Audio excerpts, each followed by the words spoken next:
c'est même avec Jordan, on se retrouve pour une nouvelle vidéo les amis. J'espère que vous allez l'aimer, n'oubliez pas de la liker et de vous abonner et d'activer la cloche de notification pour ne rater aucune de mes prochaines vidéos les amis. Bon les amis, aujourd'hui nouvelle histoire.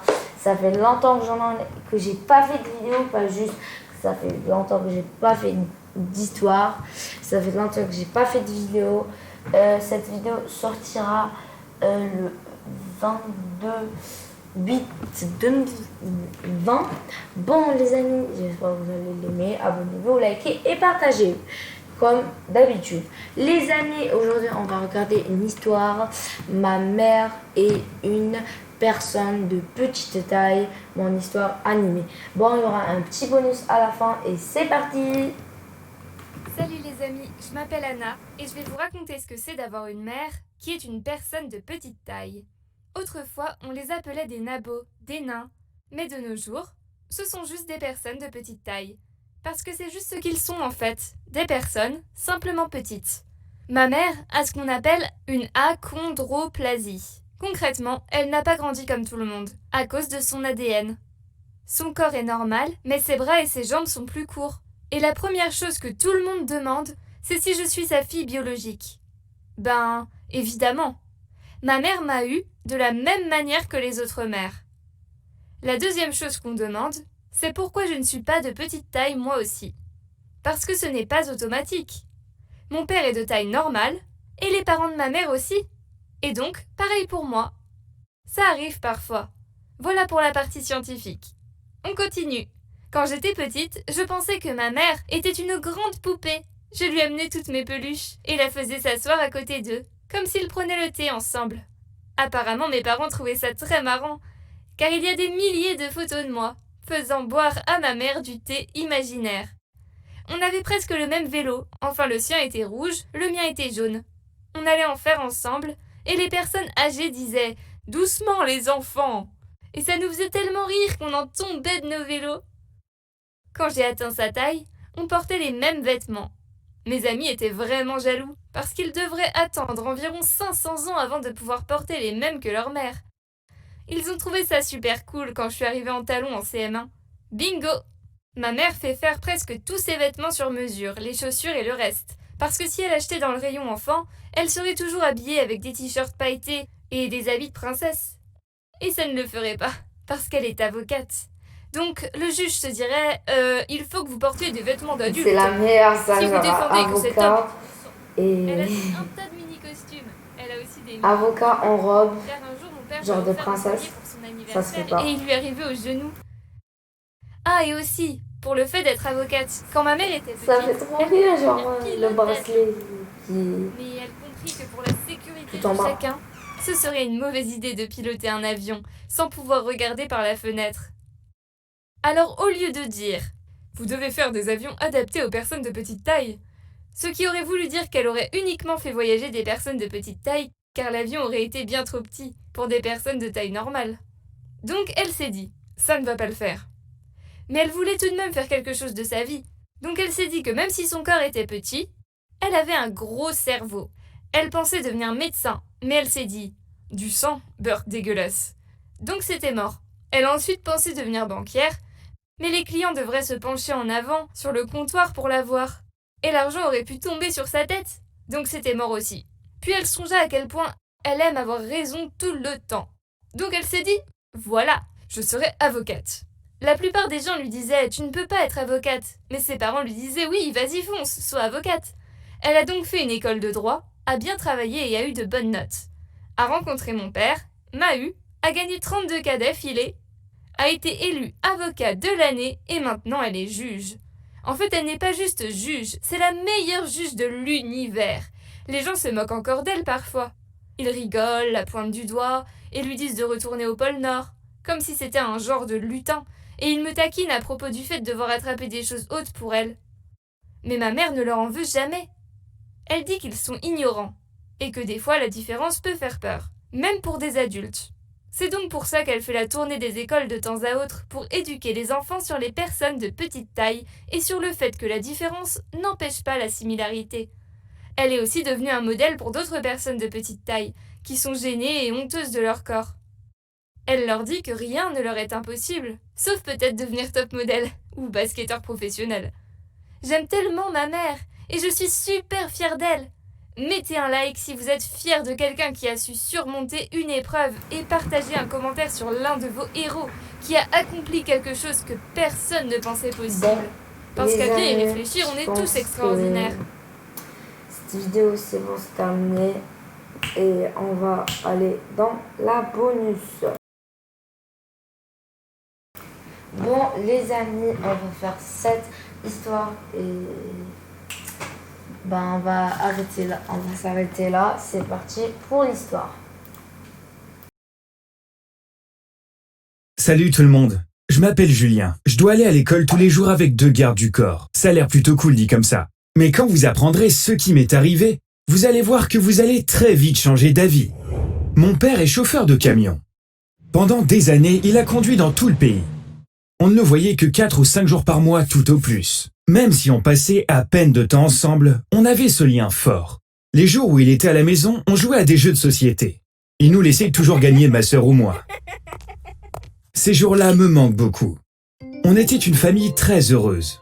J'étais heureux à la maison et à l'école aussi. Je pense que c'est parce que j'avais le meilleur groupe d'amis de la ville. Matt, Jules, Chris et moi sommes amis depuis la maternelle. On est allés dans les mêmes écoles. On s'est promis de rester ensemble jusqu'à la fin du lycée. L'année dernière, la famille de Matt a déménagé dans une autre ville. Matt les a convaincus de le laisser rester ici avec nous.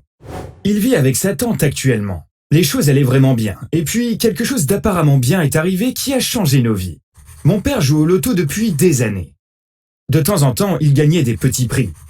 Mais un jour, il a touché le jackpot et a gagné le plus gros prix depuis des années. Alors, un matin, on s'est réveillé une des familles les plus riches de la ville. Beaucoup de gens rêvent de gagner à la loterie. Mon père a quitté son boulot. On a déménagé dans un meilleur quartier, acheté une plus grande maison. Désormais, on pouvait acheter tout ce qu'on voulait. C'est le bon côté. Et puis, il y a l'envers. Beaucoup de médias ont parlé de mon père qui a gagné le jackpot. Tout le monde connaissait le camionneur devenu riche du jour au lendemain. Des parents et des amis que mes parents n'avaient pas vus depuis des années ont commencé à nous rendre visite. Mais pourquoi? Pour fêter ça avec nous? Bien sûr que non. Certains étaient directs, d'autres moins, mais ils voulaient tous de l'argent. Au milieu de tout ce grabuge, j'essayais de poursuivre ma vie ordinaire, mais heureuse. Je me fichais de l'argent, de la nouvelle maison, des voitures de luxe et de tous ces trucs. Ma sœur a commencé à aller dans une école privée. Bien sûr, je n'ai pas changé d'école. Mon père m'a dit « D'accord, mais laisse au moins mon chauffeur t'y emmener. » J'ai dit non. Je voulais prendre le bus, comme avant. L'arrêt de bus était à 5 minutes à pied de l'école. Un jour, je suis descendu à l'arrêt et je marchais vers l'école tout en regardant une vidéo sur YouTube. J'ai heurté quelque chose. J'ai levé la tête et c'était un gars. Juste au moment où j'allais m'excuser, il m'a attrapé et m'a traîné jusqu'à un 4x4 garé à proximité. J'étais si choqué que je ne pouvais pas crier. Alors qu'il essayait de me pousser sur le siège arrière du 4x4, on a entendu une sirène. La personne qui conduisait le 4x4 était manifestement un lâche. Il a démarré en trombe et est parti sans attendre son ami. L'autre type était stupéfait. Après un moment d'hésitation, il s'est mis à courir vers le 4x4. Naturellement, la police l'a suivi. Ils l'ont attrapé en un rien de temps. Il s'est avéré que ces types étaient des criminels. Quand ils ont su que mon père avait gagné au loto, ils ont décidé de me kidnapper pour obtenir une rançon. Ils me suivaient depuis des jours. Finalement, ils ont décidé de se lancer. Heureusement, j'ai été sauvé par une voiture de police qui passait par là. J'étais curieux de savoir combien ils allaient demander, mais je n'ai jamais pu le savoir. Naturellement, mon père était très inquiet. Et il avait raison. Il pouvait y avoir d'autres personnes ayant eu la même idée. Tu ne peux plus aller à l'école tout seul. Je vais engager une société de sécurité. Ils t'accompagneront partout, a-t-il dit. Quoi? J'irai à l'école avec des gardes du corps? Papa, c'est gênant, allais-je dire. Julien, je ne veux pas en entendre parler. Nous n'avons pas le choix, a-t-il dit, sans me laisser protester. Le même soir, 2 hommes sont venus chez nous pour me rencontrer. Ils ressemblaient exactement à comment vous imaginez des gardes du corps. Ils n'ont même pas enlevé leurs lunettes de soleil même à l'intérieur de la maison. Un type nommé Alexandre était le responsable. Monsieur Julien, vous devez respecter certaines règles pour que nous puissions faire notre travail, a-t-il dit. Quel genre de règles? Ai-je demandé. La première et la plus importante règle est que vous ne pouvez aller nulle part sans nous. La deuxième règle est que vous ne pouvez avoir qu'une seule personne avec vous à tout moment, à l'école ou à l'extérieur. Je me suis tourné vers mon père, sous le choc. Comment ça? Papa, mes amis vont se relayer pour rester avec moi? Ai-je demandé. Mon père n'a pas répondu. Merci Alexandre, nous ferons ce que vous dites. Nous vous attendons demain matin à 7 heures, a-t-il dit quand il partait. Le lendemain a été l'un des jours les plus embarrassants de ma vie.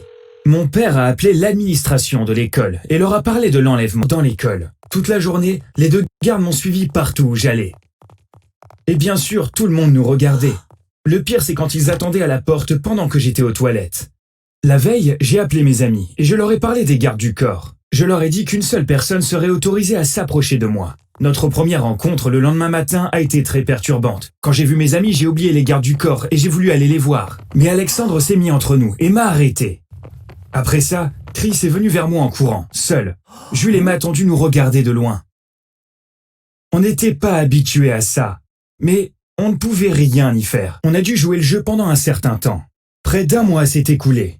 Je pensais que je finirais par m'y habituer, mais ça n'a pas été le cas. J'étais encore très mal à l'aise d'être accompagné de gardes du corps. Le pire, c'est que ma relation avec mes amis a souffert beaucoup plus que je ne pouvais l'imaginer. On avait l'habitude de traîner ensemble à l'école, puis après les cours, on allait dans une usine de peinture abandonnée. Elle était vide depuis des années. On l'appelait le Château Gris. On y traînait sans que personne nous dérange. Mais maintenant, on ne pouvait plus se voir à l'école ni au Château Gris. J'étais tellement triste de voir Jules, Chris et Matt s'éloigner de moi. C'étaient mes meilleurs amis. Je devais faire quelque chose rapidement pour réparer notre relation. La seule façon de traîner avec mes amis était de me débarrasser des gardes du corps. Sinon, ils ne m'auraient jamais laissé partir. Alexandre et l'autre gars me ramenaient à la maison vers 4 heures tous les jours, restaient devant notre maison jusqu'à 6 heures, puis partaient. Je ne pouvais pas attendre la fin de la journée de travail car il serait trop tard. J'ai décidé de sortir en courant par l'arrière-cour, d'aller au Château Gris et de faire une surprise à mes amis. Quand je suis rentré à la maison, je suis allé voir ma mère en me tenant la tête. Je lui ai dit « Maman, j'ai un terrible mal de tête, je vais faire une sieste. » Ma chambre est en bas. Dès que je suis entré, j'ai changé de vêtements et j'ai sauté dans le jardin. Les gardes du corps étaient près de la porte d'entrée, ils n'ont donc rien entendu. J'ai pris le bus de l'autre côté du bloc en direction du Château Gris. Je pense que mon jeu d'acteur était trop bon. Ma mère pensait qu'un mal de tête aussi grave ne disparaissait pas avec une sieste. Elle est venue dans ma chambre avec un verre d'eau et un antidouleur. Elle n'a vu que je n'étais pas là. Elle a cru que j'étais allé dans la salle de bain. Mais au bout d'un moment, quand ma sœur est sortie de la salle de bain, ils ont compris que je n'étais pas à la maison. Ma mère a paniqué et a prévenu les gardes du corps. Ils m'ont d'abord appelé, puis quand je n'ai pas décroché, ils ont appelé mon père. La première chose qu'ils ont pensé, c'est que j'avais été kidnappé. Ils ont donc décidé d'appeler la police. La police s'en est occupée immédiatement et a rapidement découvert ma position en suivant la localisation de mon téléphone portable. J'avais en fait vu l'appel d'Alexandre. Il doit m'appeler pour me dire quelque chose pour demain. Je l'appellerai plus tard, me suis-je dit. Parfois, il appelait pour me dire « Il y a beaucoup de circulation prévue pour demain matin. Partons 15 minutes plus tôt. » ou quelque chose comme ça. Mon plan était de passer quelques heures avec mes amis et de revenir dans ma chambre par la fenêtre. Mais quand ils ont vu que j'étais parti, ça a pris des proportions folles. Ma famille et les gardes du corps étaient inquiets, à juste titre. Pendant ce temps, je discutais joyeusement avec mes amis au Château Gris, sans savoir ce qui se passait. On avait tant de choses à rattraper car on ne s'était pas vu correctement depuis des semaines. J'imitais Alexandre en me moquant de lui, vu qu'il prenait son travail trop au sérieux. Soudain, on a entendu des sirènes à l'extérieur. Puis, on a entendu le haut-parleur. « Police, vous êtes encerclés. Mettez vos mains en l'air et sortez maintenant. » Police ? On s'est regardé en état de choc. Que se passait-il ? Est-ce que c'était une blague de caméra cachée ? On a levé les mains, comme ils ont dit, et on est sorti. Il y avait des policiers partout. Rapidement, la police a découvert ce qui se passait. Personne ne m'avait kidnappé. Je m'étais enfui pour rejoindre mes amis pendant que tout le monde me cherchait. Ils nous ont emmenés du bâtiment vide de l'usine au poste de police. Mon père, mes 2 gardes du corps et les familles de mes amis nous y attendaient. J'étais tellement inquiet d'avoir provoqué une telle scène. Mon père m'a réconforté. « Julien, je te comprends, fiston. Cet argent a apporté beaucoup de bonnes choses dans nos vies, mais il a aussi causé beaucoup de problèmes, a-t-il dit. Papa, j'étais vraiment heureux avec mes amis. Je veux traîner avec eux, ai-je dit. Et il a mis la main sur mon épaule et a dit « Je vais arranger ça. J'ai eu une idée pendant que je t'attendais, a-t-il dit. Vous voulez savoir quelle est la brillante idée de mon père ? Acheter le Château Gris. Oui, il a trouvé le propriétaire du bâtiment, lui a fait une offre et a transformé cet endroit en un terrain de jeu pour nous. J'ai alors compris qu'être riche n'est pas si mal après tout. Après l'école, les gardes du corps nous emmènent au château gris. On finit d'abord nos devoirs à la bibliothèque. C'est la condition de mon père. Après ça, on fait ce qu'on veut. Certains jours, on joue à la PlayStation sur un écran géant dans la salle de jeu. Parfois, on organise un tournoi de bowling. Et parfois, on regarde un film dans notre salle de projection privée. Quand on joue au basket sur le terrain extérieur, les gardes du corps nous rejoignent. D'ailleurs, je dois le dire, Alexandre y joue vraiment super bien. C'est mon histoire. J'espère que vous l'avez aimé. Merci de m'avoir écouté. Si vous aimez les histoires basées sur des événements réels, vous pouvez vous abonner à cette chaîne dès maintenant. Au revoir.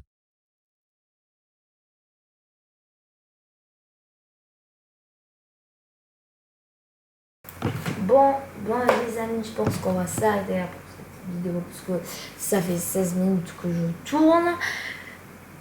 Cette vidéo a fait 10 minutes, je l'avais même pas vu, j'aurais jamais dû faire ça. Bon, les amis, on va s'arrêter là pour cette vidéo. N'oubliez pas de la liker, de vous abonner et d'activer la cloche de notification pour n'avoir aucune de mes prochaines vidéos. Les amis, c'était mes manettes pour vous servir. Allez, ciao, ciao.